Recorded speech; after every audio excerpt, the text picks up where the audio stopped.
Hi everyone, Brutal Bob here. I just have to pre-warn everyone about this episode. Unfortunately, there is an issue with it. Gareth, in his infinite wisdom, has decided to record his section with Ollie a little differently, making him a massive twat. Unfortunately, his voice is barely hearable, and although I have tried to work my magic, I'm not Harry fucking Potter. So, again, apologies for this week's episode. Hopefully next week, he can pull his finger out of his arse and record an episode fucking normally. Have a good day.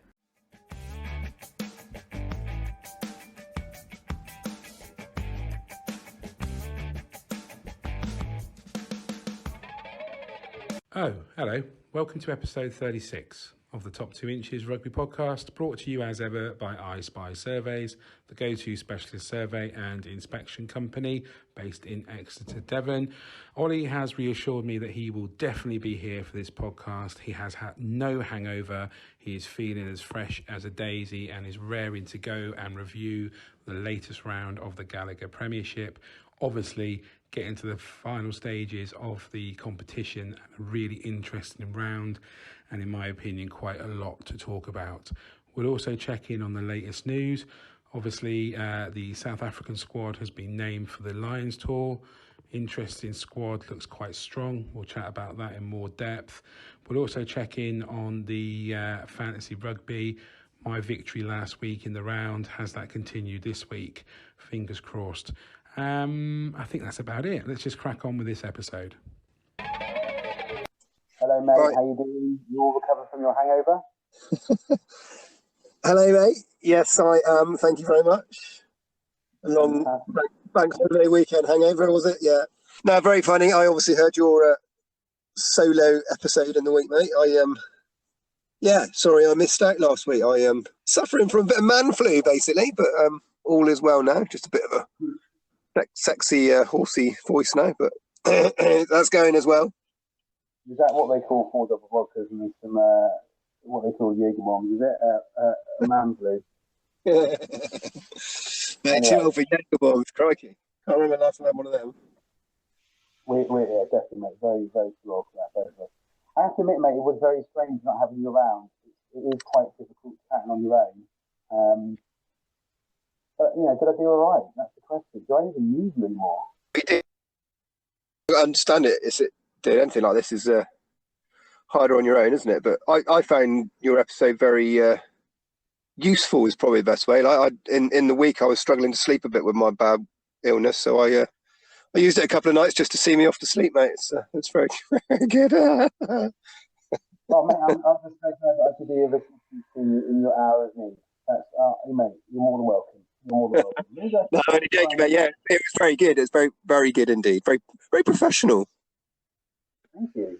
Your voice sounds well squeaky. Anyway, let's crack on because there's quite a lot to get us through. I'm sure you're looking forward to all the chat around Leicester and Bristol. Yeah, highlight of the weekend, eh? Yeah. Anyway, let's start where we always start with the news from the BBC. So, poor old Porter is out of the Lions squad due to a toe injury. Kyle Sinclair has been called up. Great news for Sinclair, bad news for Porter, but I'm sure Kyle would have rather, not been in the squad on an injury basis and would have kind of wanted to be in, on his own merit, maybe. Yeah, obviously, mate, but I don't think he's going to, not going to knock it, is he, being called up now? But yeah, obviously sad for Porter. Just it's always the way, isn't it? I think it's probably going to be,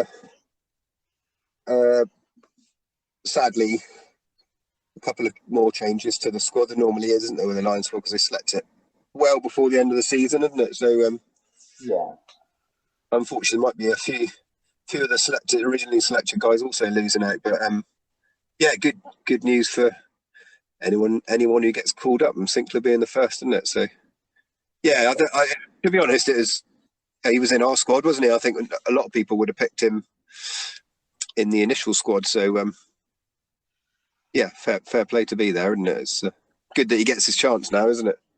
Yeah, absolutely. I agree with that one. I think emotional interview that he did after missing out. Yes, that maybe helped. I don't know. We'll see. Hopefully, he's definitely going to push for a test spot. I think he's obviously always going to be behind furlong, but I could definitely see him getting that. He's probably, I would have thought, sort of solid, potentially test bench now, isn't he? But all can definitely be contesting for that. Yeah. Okay, so fingers crossed for him. Further news, interesting news coming out of Munster. So Munster South African quartet sustained burns after a player threw petrol on a fire. So Munster quartet, CJ Stander, Damien Delande, RJ Snyman and Mike Haley have been injured after one of the players threw petrol on a fire. So let's see, Delande and Snyman have had to see specialists about their injuries. Haley and Stander suffered burns to their hands.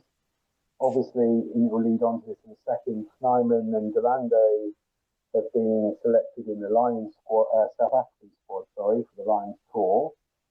I don't think it's been, I think they were quite lucky, really, looking at what it says here. They're hoping to return to training this week. Just shows don't play with fire, doesn't it? Play with fire. Moral of the story. I hadn't heard that one actually, mate, but kind of. Probably 6 minutes ago it was released, so you probably haven't. Bit of a almost non-related rugby story, isn't it? But interesting one nonetheless. Absolutely, a bit of a weird one. Sile Piata, he is leaving Bristol at the end of the season. So Bristol will be down on the Piata brothers. Where's he going? Is he going anywhere or is he just retiring? Sorry, mate? Is he going anywhere or is he just retiring? I'll totally honest, I don't know, mate. I actually just, when I only saw the headline that he's leaving Bristol, I assumed, I don't know for definite, but I think he's probably around retirement age, so I just assumed it was retirement, but I might be wrong. He might be going for like a final contract somewhere else. I don't know, but He doesn't seem to say in the report, so we'll have to wait to see what happens with him. But I mean, a cracking player. He's been around a few Premiership clubs, and obviously played an important role in Saturday's victory over Tigers. A bit more. Stewart Street signed for Falcons. Cox, the Worcesterback Rose, going to retire. I think who that chap is. Sorry, mate. Falcons in Scotland flanker Hardy to retire. Oh, Dave Ribbon gets a 3-week ban. So he has been banned for 3 weeks following a dangerous tackle against Exeter. So that's him. Well, that's his season over basically, and I guess he's going to miss a couple of games. So 3 games. Yeah. Yeah, that might scupper his chance of England squad call-up as well if he was potentially. I would have thought he was in the mix because he was playing quite well.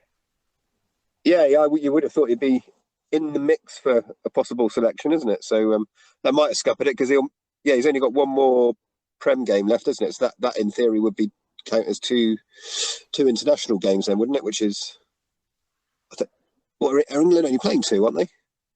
Or is it 3? Yeah. Canada, isn't it? So that's that'll be him out of contention then, won't it? Yeah, I would have thought so. Yeah. So that's a shame for him, but And on Northampton, I heard a rumour. I think it's the Montpellier going for the duo. Is that right? Yeah, Courtney Laws and Dan Bigger. Yeah, to Montpellier. Yeah. Which would be interesting. Don't know. It's all about the money sometimes. No, you don't know. It's obviously just a rumour at this stage, isn't it? But I heard a rumour of George Ford being tapped up by someone in one of the French sides as well. And was that Montpellier as well, or was that? Did you hear that one? I did hear that one. I can't remember who was supposed to be tapping him up there. I want to say George Ford, but as I'm saying it, I'm not sure. No, you're right. Sure. Sorry, I want to Montpellier, yeah? I've got a feeling it was Montpellier, actually. Yeah, I thought it was as a replacement for Pollard, who I think his contract's due to expire at the end of next season, isn't it? Yeah. But they're not going to take Ford and Big Brother, so they're obviously just in the market to replace Pollard. But Yeah, it seems to be. I can't see Ford going myself. no, I don't. I don't know. Depends. If his England days are over, then Oh, be more of a carrot, wouldn't it? But then on the other hand, it depends what his individual personal aspirations are, I suppose, isn't it? Is he a Tigers man through and through, or is he happy to, or got a desire to sort of go and try other cultures and games and stuff, isn't it? But a lot of the players do, don't they, when they're not in international contention anymore? Yeah, no, they do, mate. So you'd have to wait and see. But I'm not too sure.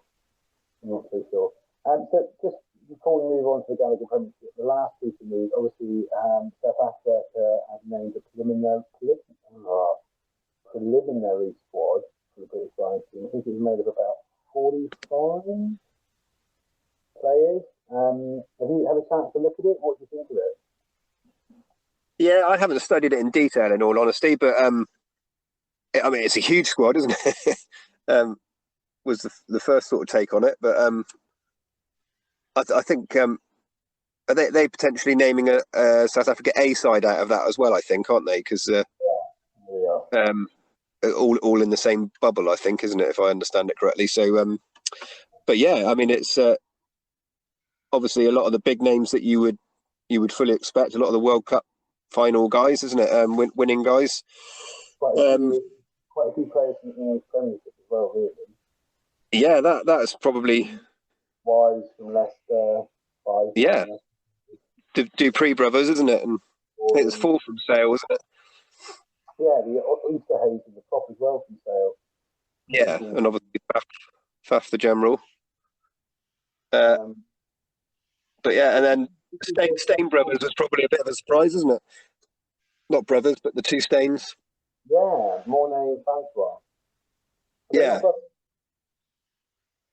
I don't actually know as we say that. I don't think they are, mate. No, I don't think they are. But just the same. That's interesting because obviously they both played against the Lions when they last scored. Did they both? Did they? I know Mornstein did, but they both did they? Yeah, I'm pretty sure Francois did as well. I've got a vague recollection in one of the tests him going for a monster drop goal, which he completely hooked. That's pretty impressive. There's not many guys that get to do that. No. You know, it's quite unusual to go on 2 Lions tour as a Lions player, isn't it? And that comes around every 4 years, but you're talking every 12 years for playing against the Lions, isn't it? So I think Schmidt did it, didn't he? Yeah, I think he did. Well, I don't know who else. Be interested to know how many. Anyway, going off piece a bit there, mate. But there can't be that many players that get to do it, is it? No, exactly. It can't be that many at all, really. It's a long playing career, whatever, 12 years, isn't it? So anyway, carry on. I don't know, pausing a bit too long on that one. No, that's all right. That's okay. So let's leave that there. Let's get on to the Gallagher Premiership. And Friday night's game, Harlequins against Sale. Sale obviously gave Harlequins a lesson in every aspect of the game. I think we need to take into consideration the fact that it was the second string Harlequins. Obviously, they made the decision to lose out the likes of Smith, Danny Kerr, Mara, all the kind of big names. Still a couple of good guys in there, Merchant, people with experience, Dahu and Tupai. As expected, I mean, Sale put 45, 1, 2, 3, 4, 5, 6, 1, 2, 3, 4, 5, 6 tries in all, 45, 12. Yeah, I mean, I predicted a Sale win. I think you went for Quinn, didn't you? Yeah.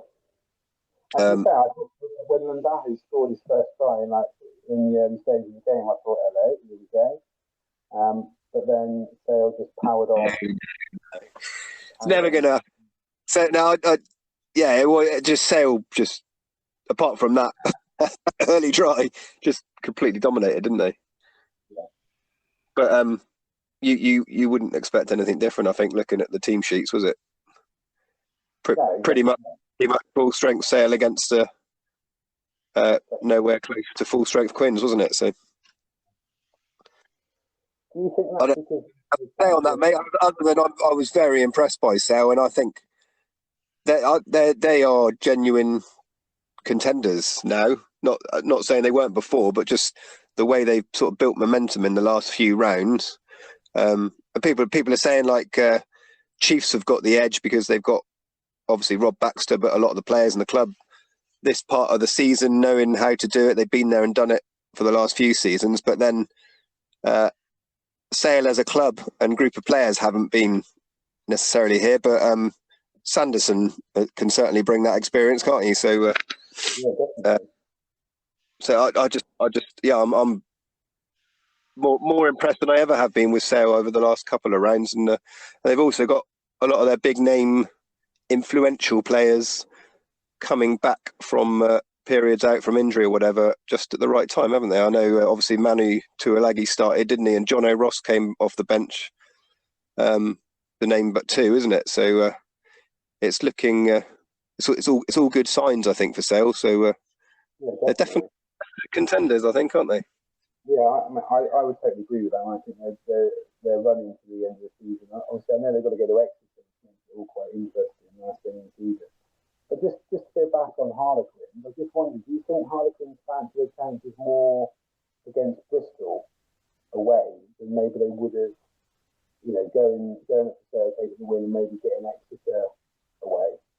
Does that make sense? If things lie as they are now with Harlequins in fourth, Sale in third, do you think they fancy their chances more against Bristol than they did against? Yeah, possibly. I don't really. We'll never know the exact reasons why they've done it this way, but probably you would say if you were Quins, you'd fancy playing Bristol rather than Chiefs or Sale, really, just because probably Bristol and Quins are a bit more similar in the style of play, whereas Sale and Chiefs are both similar to each other but different to Quins, if you know what I mean. With the real physical game, which Quins can potentially come up stuck against, isn't it? But I don't know really, mate. I guess it might be a slightly more favourable looking fixture to play Bristol rather than Chiefs. What on the premise that Quins do score quite a lot of tries and might be able to outscore them? Yeah, possibly. Or if it's just a really open game, and then they'll fancy the chances against anyone, won't they? If it's a try fest. But and I also think if you're looking at it's potentially always going to be a real bruiser of a game, going up and really giving Sale a run for their money last weekend. So bearing in mind injuries to your key players and all that as well. So that probably comes into the thinking, doesn't it? Yeah, no, I'd agree. Okay, well, let's move on. Obviously, Bath and Gloucester didn't play. So Bath, I think, has been given the 4 points, Gloucester has been given 2. But I would say that's probably the most convincing game or win of the round, wasn't it? The Bath Gloucester. Easy win there, easy win. Your boys saying they need it. Right. Newcastle Worcester. Yep. I'm losing Tigers to the end, basically, mate. So Newcastle 24-14 victory at home against Worcester. Newcastle was just particularly dominant in the first half. I felt sorry for Worcester. It's nice they got a couple of times in the second half, though, and they kind of continued, to progress as they are. But still, obviously, not that they do drastically improve for next season, don't they? Yeah, and in all honesty, I thought, Worcester's sort of comeback, so to speak, was sort of too little, too late, and also I think you just naturally Newcastle have sort of taken their foot off the gas a bit, haven't they? So, did you say the scoreline flattered them a bit, or what, Newcastle? Yeah, no, I didn't know. Did Worcester? Maybe now, yeah, think about it. Because, yeah, you're right. They did sort of score late on, didn't they? Yeah, well, that's what I thought. I thought, I don't think they scored a point until like the 60th or 70th minute or something like that, wasn't it? But Yeah, no, I thought the scoreline, at the final scoreline wasn't that was fairly close, wasn't it? So it sort of flattered Worcester more than the game actually panned out, if you know what I mean. But good. Very dominant in the first half. Yeah. Very dominant. Yeah, well, Rad was pretty useful, wasn't he? Got a double try, didn't he, a brace? That first try was ridiculous. How he finished that, I don't know. Like literally. Okay, let's park that one. London Irish against Wasps. I mean, Wasps come out. So at half time, Wasps were 33-10 down, come back to win 39-36. Bassett got a couple of tries, Willis got a hat trick, he did me a favour in Fantasy Rugby. London Irish in the first half was just dominant in every facet of the game. And it was just like in the second half they stopped playing and Wasps decided to start playing. And it was a total role reversal of the first half. Yeah, I can't really add any more to that, mate. Like you say, just a literal game of 2 hours, wasn't it? All London Irish pretty much in the first half, and Wasps were very impressive in the second half, I thought. Pipped it at the end, didn't they? I think London Irish will be pretty disappointed to lose that one, I think. Yeah. To let much of a lead. 33-10, you say, wasn't it? Yeah, so with Bath historic victory over Gloucester and the West Country Derby, and Irish is lost, that now means that Irish are out of the top 8 and Bath are in the 8th position, so what? So, interesting. Yeah, I think they're definitely going to be annoyed with that one. Yeah, it's good though. It's all down to the final round though still, isn't it? Okay, yeah, absolutely. And then we're going to jump to Sunday, another really interesting game. Exeter were 18-0 down at half-time. I tweeted about it. Rob Baxter used to have a bit of a chat in the changing room. They came out, scored 4 tries in the second half. But again, Northampton kept it close and, nearly could have took it at the end. I just thought Courtney Laws was looking, pretty special. He got subbed off after 60 minutes. Obviously, Ribbins' card 14 minutes into the game, the red card, wouldn't have helped Saints, but it didn't look like it impacted too much. They kept their game plan, they kept attacking Exeter, nullified Exeter's attack at the breakdown. But then again, it looked like in the second half, maybe they kind of eased off a little bit. Maybe they were a little bit worried about going too hard and risking other yellow cards. And, but it was a really, really good game. I really enjoyed watching it. Yes, mate, yeah. And agreed, yeah. Laws and Dan Bigger were outstanding. As was certainly in the first half, several of the Northampton players. Hutchinson had a. But yeah, Chiefs. I think Baxter, like you say. Mate, I think he's lost it. Yeah. I'm not sure what's going on there, but he's completely gone. Can you hear me? Yeah, that's good. You're back now.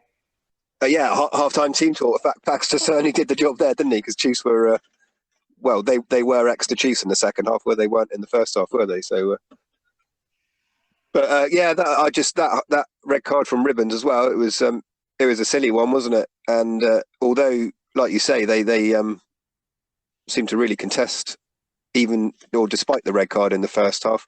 It's just one of those, isn't it? You'll never know now. What difference that would have made on the game over the full 80 minutes, because it was fairly early on, wasn't it? Was it 13 minutes or something like that into the game, wasn't it? Being for that long is going to have an impact, isn't it? Yeah, exactly. But not much more to say, but Chiefs are looking good, other than needed to wake up in the first half, that's all. Yeah, no, absolutely. So let's get on to possibly the most controversial game of the weekend, the Tigers against Bristol. And I know you've been really enthusiastic about chatting about this. You've got a lot to say. What was your view on everything that happened in the last sort of 10 minutes of the game? What was my view? It was a pile of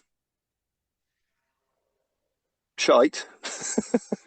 It was just a massive kerfuffle, wasn't it? It was just ridiculous, really. But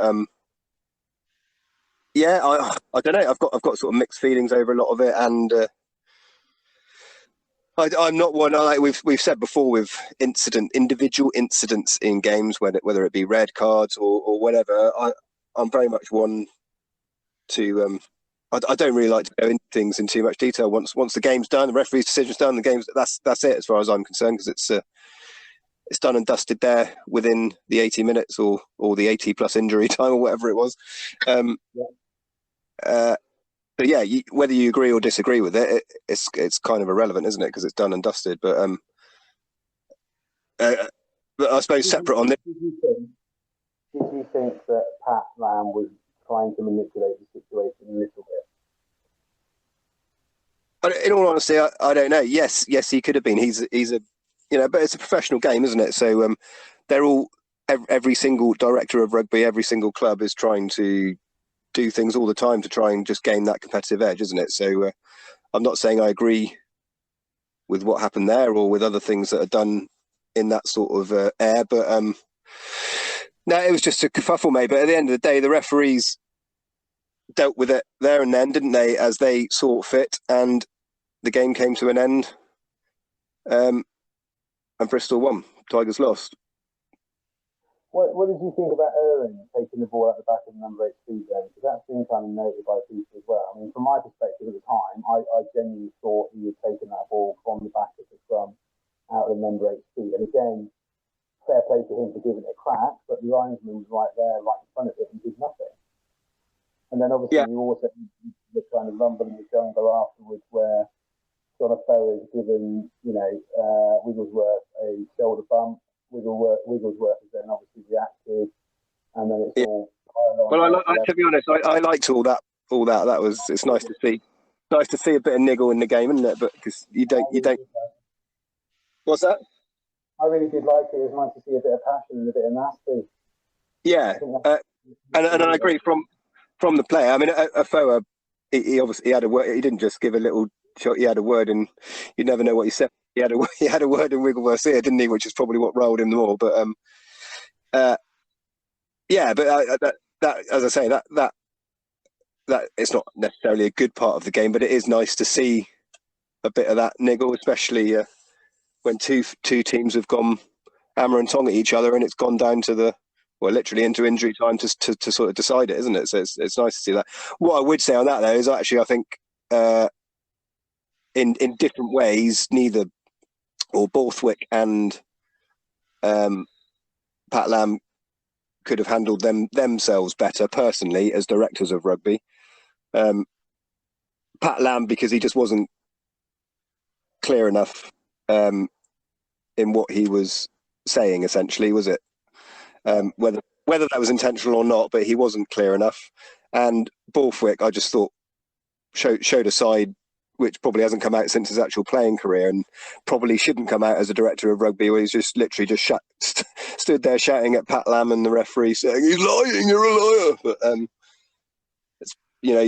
I think as a director of rugby, I mean, it's good to have passion, but you should be controlling yourself a bit more professionally. Do you know what I mean? Yeah, I think you're probably right there. I don't think I've got a lot of respect for Pat Lam. I think he's a great coach. He's come a long way. He's done a great job with Bristol. And I don't think he showed himself in a particularly good light, realistically. And I understand what you're saying in terms of, every club trying to get everyone up on trying to do what they can for their club. But at the same time, there's a lot of confusion, a lot of, what the hell is kind of going wrong. And yeah, I get your point about Borthwick. The minute I kind of saw him on the camera prowling behind, I thought, hello, this is all going to go too strong in a minute. It's going to get these massive ruckus. But I do think it needs to be investigated by the RFU. I think it's, if nothing else, to kind of stamp it out in the game in future, because, if Afoa wasn't coming back on, that would, like we know, would have meant that they were down to 13 men. And yeah, but Borthwick wanted the scrum, didn't he, though? So he didn't want that to happen. Uh, No, but then, did he? But it's just yeah. I mean, if Prem Rugby or whatever want to investigate them, but I don't actually think anything was done against breaking the rules because the referees analysed it and made the decision there and there, isn't it? And they know the rules better than any of us. So personally, I think even if there's an investigation, it won't come out any different. And I just try to look at it as a bigger picture as well. And, you know, would it have actually changed that one controversial incident? Would it have actually changed the result of the game? You could argue it might have, but also you could very much argue, no, it probably wouldn't have. Bristol were the better team overall and deserved to win it, a lot of people would say. And then further than that, even if Leicester had won it, you know, grand scheme of things, does it really make a huge difference to the season? Bristol are probably going to still end up top or second, and Leicester are probably going to end up somewhere between 6th and 8th in reality, isn't it? So whether they win or lose that game. So do you know what I mean? Just the impact of that incident and the result of that game on the season as a whole. I don't think it's worth all the all the prima donna shouting and bawling that was there. But there we go. It happened, and move on. If there's an investigation, there's an investigation, mate. That's out of our hands, mate. It's not for us, is it? No, but we're a podcast and we like to talk about controversy, so... You were upset, though, weren't you? You were pretty frustrated.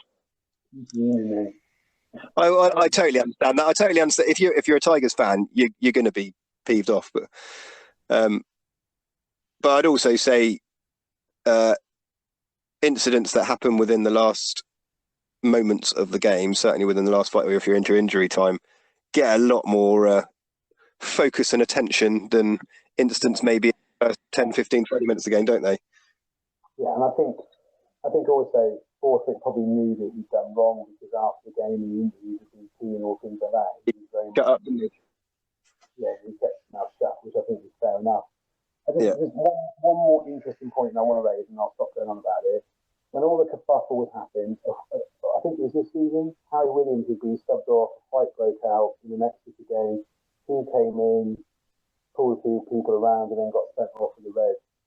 Hughes did that, and then got slammed into the sideboard by Gingy. I have to admit, I did enjoy the kerfuffle. I thought that the passion and a bit of niggle was quite good fun.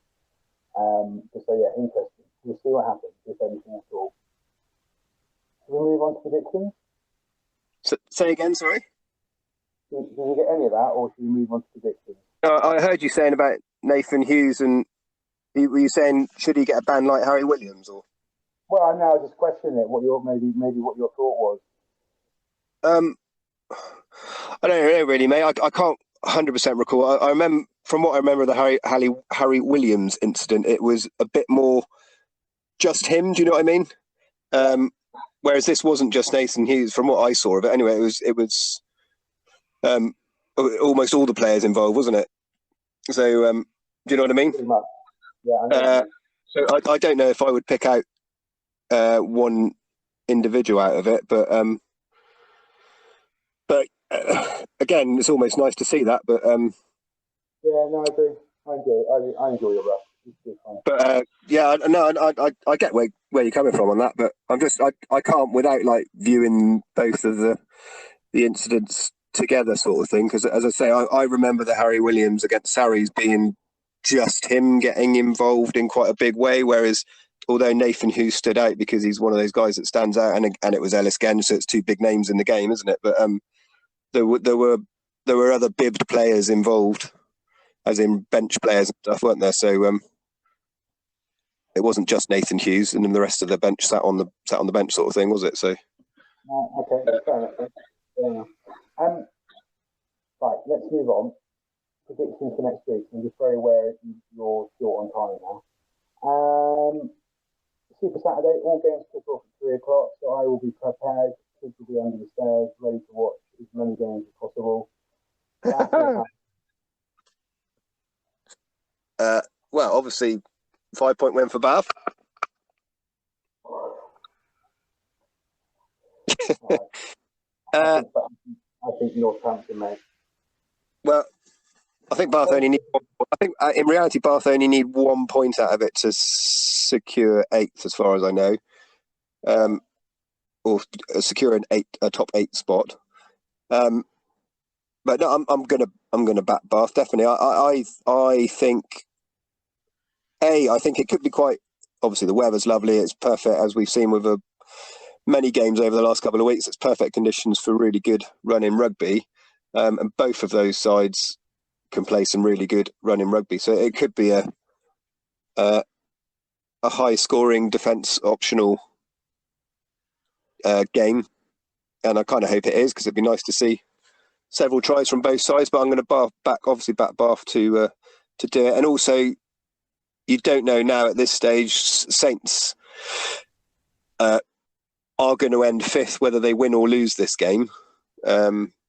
So do they now think, okay, Dan Bigger, Courtney Laws, Lions guys, other internationals, your season's over, go and put your feet up and join your international camps or whatever, isn't it? But or do they keep them and go gun-ho for the last game of the season? You would have thought, with it being almost an irrelevant game, as in, like I say, that the result doesn't make a difference on their position in the league, that the likes of Bigger and Laws may well be rested, and Gatland might be saying, could you please minimise their input, sort of thing, isn't it? Yeah, no, fair. I think if it goes that way, then I would definitely be back in Bath. Yeah, I agree with everything you say, except I think Northampton will win. Of course you do. Even if that all does happen, I think Northampton have got enough quality in their youngsters to do Bath. Anyway, Bristol, London Irish. Bristol, London Irish. Bristol. I think again it depends who. Yeah, I would say Bristol, but I think it depends on who's selected. Sale and Exeter round game of the round probably. So, say again. Sale Exeter at Sandy Park. Oh, Sandy Park. Yeah, that could be a humdinger. And again, it's dependent on selections, isn't it? But I think they might both go for this, because it could end up being the semi-final, isn't it? So I don't think either of them are the type to just go, right, just chuck a complete B team out so that it doesn't show anything, because I think mentally you're better off going in on the front foot with a win into the semi, aren't you? So personally, I think they'll go as strong as they can, and it could be a hell of a game, but I'm going Chiefs for the win. I totally agree with everything. I don't think Alex Anderson will have the mindset to go, B team. I think both, or Baxter, I think both teams will be full bore. But I think Sale will win this one, but Exeter will win the semi-final. Anyway, here we go. Harlequins at home against Newcastle. I would think Queens would put out their full strength team, because Newcastle are a tough nugget side. They probably want a little bit of, like you say, momentum. Yeah. I think, going on what Quins fielded last week, it looks like, I would say, they're saving the big guns for this game. So they rested them last week, and then it's right. Let's win this one with momentum going into the semi, isn't it? But so if they do that, then I would back Quins. But if they field similar team to last week, I'd actually back Newcastle, because Newcastle were on a good run at the moment. But okay, that's fair. Wasps, Leicester. Wasps. Okay, Tigers, obviously. What about you, Tigers? Yeah, Tigers, surprisingly. Okay. Yeah, we're going to run all over you. We're going to run all over Wasps, mate. We'll be, no, Tigers all the way. I think you might be a surprise there, mate. Well, we'll see. Gloucester, Worcester. Gloucester. Yeah, I'd take Gloucester as well. At Kingsholm. No, that's 6 ways. Oh, is it? It could be a good contest, actually. But yeah, I'm going to go Gloucester still. Yeah, I'm going to stick with Gloucester. Okay, so that's it. Wraps up the predictions for next week. Fantasy Rugby, natural order was returned this week. You came out on top in this round, surprisingly. Yep. Yep. Yep. I was just yep. No more. Say no more. Okay, fair enough. Okay, let's wrap things up there. We were going to do a little who we think should be in thing, but maybe we'll keep that for next week. Yeah, I don't know when Jonesy's actually selecting. Is it this week or next week? I think Thursday, so you might have to. Well, let's just run through very quickly. So I would like to see, obviously, Marcus Smith. I would like to see Rafi Quirk, Ted Hill. Who? Ted Hill. Ted Hill. Who was that before? Rafi Quirk. Quirk. The sales still half. Sales come up. Really? Okay. Yeah. Who else did I think? Benny Stewart from the Tigers, and who's the other one? Oh, I've just done 4. There you go. Yeah, I mean, for me, Marcus Smith is the big one. I think he really needs to be a good shout, and potentially Joe Simmons as well as the other number 10. Yes, that was my other one, Joe Simmons. But I agree. Freddie Stewart fullback as well. I think he deserves a shout at the 15. I think he could be one for the future. But Max Malins personally is my number 1 starter for 15 anyway. But him and Stewart for the 15 spot would be good in the squad. And I went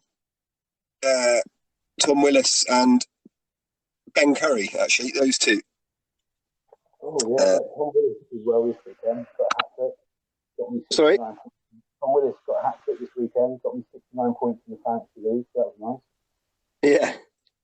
But I think overall,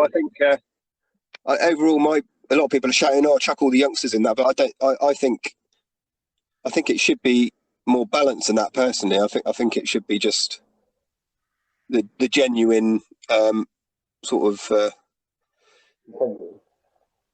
and based on form with a mix of experience as well, isn't it? So you got people like Manu Tuilagi, for example, who is Sam Underhill. Do you know what I mean? There's people who normally you would be naming.